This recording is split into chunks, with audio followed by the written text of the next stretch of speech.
अगर प्लेन पर बिजली गिर जाए तो क्या होगा? क्या इसके कई टुकड़े हो जाएंगे? चींटियां हमेशा ऐसे एक लाइन में ही क्यों चलती है? और क्या हुआ जब अचानक ये मुर्गियां ऐसे हरे अंडे देने लगी? इस बदलाव के पीछे का कारण क्या है? जानने के लिए बने रहिए हमारी आज के इस वीडियो के साथ अंत तक।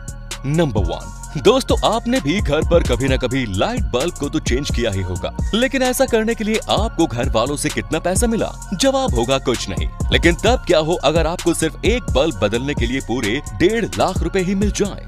जी हाँ, आपने सही सुना। अमेरिका में रहने वाले केविन शमिट को सिर्फ एक लाइट बल्ब बदलने के लिए $20,000 यानी कि करीब 1.5 लाख रुपए मिलते हैं।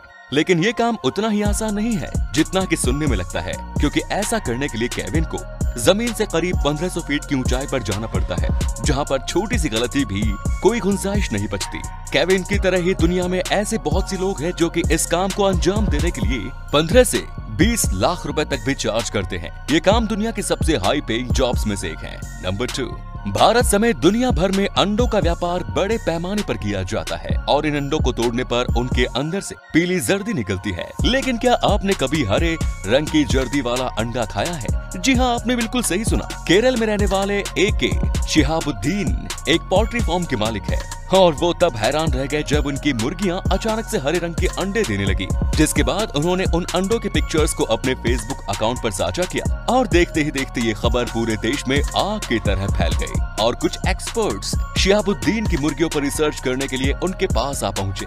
उन्हें पता चला कि उनकी मुर्गियां कुछ ऐसा खाती हैं जिसकी वजह से उनके अंडे की जर्दी हरे रंग की हो जाती है। क्योंकि जब उनकी ये मुर्गियां उन एक्सपर्ट्स के पास थी तो 1 महीने के अंदर ही वो नॉर्मल पीले रंग के अंडे ही देने लगे। लेकिन फिर शिहाबुद्दीन ने उन्हें बताया कि वो मुर्गियों को नॉर्मल डाइट ही देते हैं, जिसके बाद फिर एक्सपर्ट्स ने बताया कि हो सकता है उनके घर के पास कोई ऐसा खास पौधा मौजूद हो जिसे खाकर वो हरे रंग के अंडे देने लगी हो। पर ये पौधा आखिर कौन सा है, ये बात वो भी नहीं जानते। नंबर 3, दोस्तों आप सभी ने भी चींटियों के झुंड को खाना ले जाते हुए देखा ही होगा, लेकिन क्या आपने कभी सोचा है कि ये चींटियां हमेशा एक लाइन में ही क्यों चलती हैं? तो आपको बता दूं कि जब चींटियां भोजन की तलाश में अपने घर से बाहर निकलती हैं, तो वो चलते समय अपने पीछे फेरोमोन नाम का एक केमिकल छोड़ती जाती है, जिससे कि उसके साथी उस फेरोमोन को सूंघकर सही रास्ते का पता लगा सके। फिर उस चींटी का पीछा करने वाले बाकी की चींटियां भी पीछे उसी फेरोमोन नाम के केमिकल को छोड़ती जाती हैं और ये साइकिल ऐसे ही तब तक चलता रहता है जब तक कि वो सारे भोजन को वहां से ले जाकर अपने घर में स्टोर ना कर दें। और हाँ, चींटियों के हर एक ग्रुप का अपना एक अलग गंध का फेरोमोन होता है, जिससे वो अपना इलाका भी निर्धारित करती है। नंबर 4, मिरर टच सिंथेसिया एक ऐसी बीमारी है जिससे ग्रस्त व्यक्ति अपने सामने मौजूद किसी भी व्यक्ति को छूने भर से ही उसको होने वाले दर्द को महसूस कर सकता है। और अमेरिका में रहने वाले डॉक्टर जोएल सैलिनास भी इसी रेयर बीमारी से ग्रस्त है, जिसकी वजह से ये डॉक्टर जब भी किसी मरीज को छूते हैं तो उनका दिमाग उस व्यक्ति को होने वाले दर्द को महसूस करने लगता है। अब इसे कोई बीमारी कहा जाए या फिर किसी तरह की सुपर पावर, ये फैसला आप खुद ही कर लीजिए। नंबर 5, कंगारू एक ऐसा जानवर है जिसकी जिंदगी भर हाइट बढ़ना बंद नहीं होती। जैसे कि इंसानों में 21 साल की उम्र के बाद हाइट बढ़ने की प्रोसेस बंद हो जाती है, लेकिन कंगारू के केस में ऐसा नहीं होता।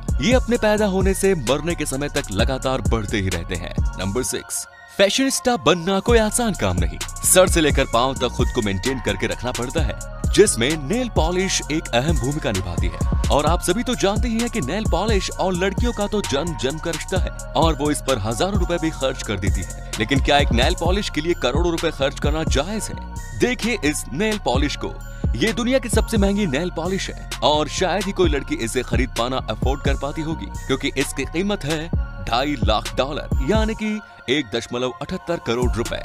और ऐसा इसलिए क्योंकि इसके निर्माण के लिए 267 रियल ब्लैक डायमंड का इस्तेमाल किया गया है।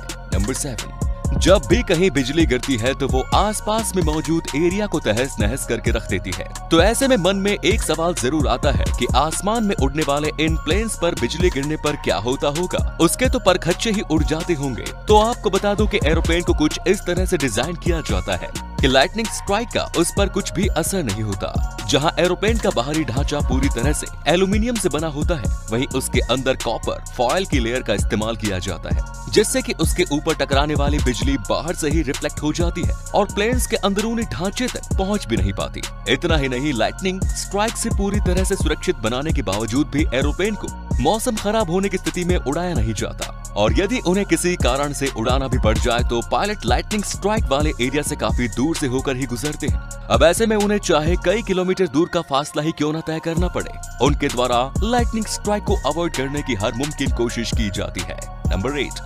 वैसे तो दुनिया भर में शादी से जुड़ी अनेकों परंपराएं प्रचलित है, लेकिन बांग्लादेश की मंडी जनजाति की इस परंपरा को सुनकर आपको काफी हैरानी होगी, क्योंकि यहाँ पर शादी के बाद बेटियों की विदाई नहीं होती, और उसके पीछे का कारण ये है कि यहाँ की बेटियों की शादी तो उनके बाप से ही करा दी जाती है। ये सुनकर किसी को भी काफी अचंभा होगा, क्योंकि कोई भी बाप अपनी बेटी से विवाह रचाने का कभी सोच भी नहीं सकता, लेकिन ये यहाँ का सच है। यहाँ पर लड़की के पैदा होने के बाद ही उसे उसके पिता से शादी करने के सपने दिखाए जाने लगते हैं। जहाँ भारत समेत बाकी के सभी देशों में ऐसा करना अपराध माना जाता है, वहीं हमारे पड़ोसी देश में ये कुरीति एक परंपरा के नाम पर सदियों से प्रचलित है। इतना ही नहीं, यहाँ अगर किसी महिला के पिता रूपी पति की किसी वजह से मृत्यु हो जाती है तो उसे अपने ही परिवार के किसी सदस्य के साथ शादी करनी पड़ती है, और उनसे ही बच्चे भी पैदा करने पड़ते हैं। नंबर 9।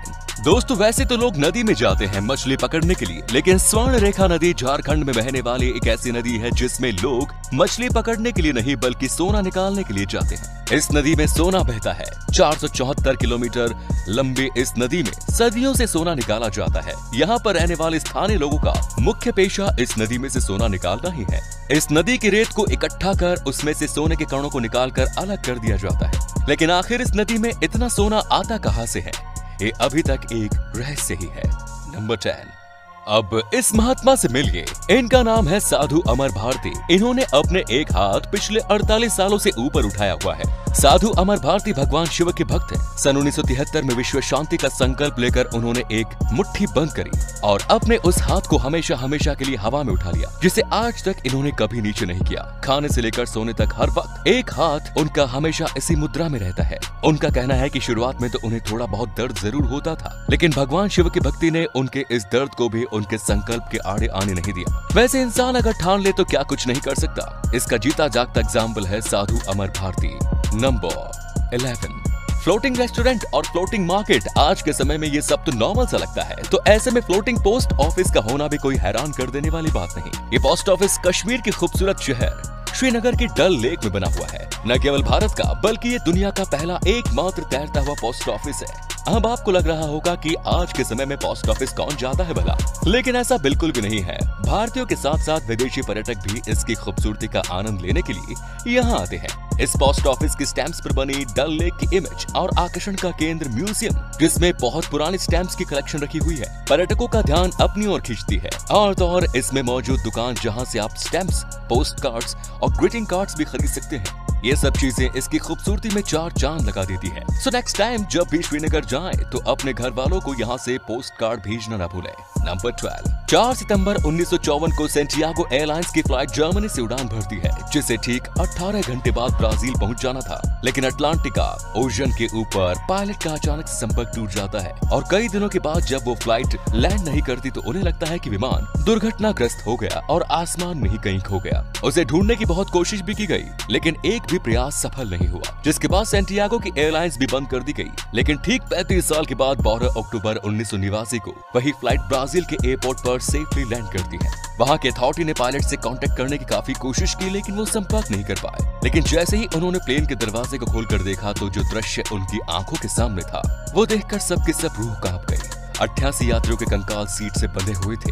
वहाँ पर मौजूद लोग नहीं बल्कि उनके कंकाल उनके सीटों पर बैठे थे, और जब वो कॉकपिट की तरफ गए तो पायलट के भी कंकाल सीट पर मौजूद थे। तो ये सवाल उठता है कि वो प्लेन 35 साल बाद कैसे लैंड हुआ। वैज्ञानिकों की बहुत खोज के बावजूद भी वैज्ञानिकों के पास हर बात का जवाब होगा, लेकिन इस बात का जवाब आज तक नहीं ढूंढ पाए। नंबर 13। गुजरात के कच्छ जिले में स्थित माधापुर नाम का ये गांव दुनिया का सबसे अमीर गांव है। यहाँ पर आपको मैकडॉनल्ड से लेकर हर तरह के बड़े बड़े रेस्टोरेंट्स देखने को मिल जाएंगे, और इस गांव की खासियत ये है कि इसके हर घर से एक व्यक्ति विदेश में है। यही कारण है कि इसे NRI का गांव भी कहा जाता है। करीब 1200 लोगों की जनसंख्या वाले इस गाँव में आपको 1700 से भी ज्यादा बैंक देखने को मिल जाएंगे। यहाँ पर लोगों का 5000 करोड़ से भी ज्यादा पैसा जमा है, जो कि एक गाँव होने के लिहाज से काफी बड़ी रकम है। नंबर 14। विलियम चैंडलर ये साउथ अफ्रीका की एयरवेज में पिछले 20 सालों से पायलट के पद पर तैनात थे, लेकिन हाल ही में साउथ अफ्रीकन एयरलाइंस को पता चला कि इनके पास एरोप्लेन्स को उड़ाने के लिए कोई ऑफिशियल लाइसेंस है ही नहीं। मतलब कि वो अभी तक पिछले 20 सालों से एक फेक लाइसेंस के दम पर प्लेन्स को उड़ा रहे थे, जिसके बाद अथॉरिटीज ने तुरंत एक्शन लेते हुए उनकी हमेशा के लिए छुट्टी कर दी। लेकिन विलियम ने पूरी दुनिया को यह साबित कर दिया कि डिग्री हो या फिर लाइसेंस, ये सब सिर्फ और सिर्फ एक कागज का टुकड़ा है।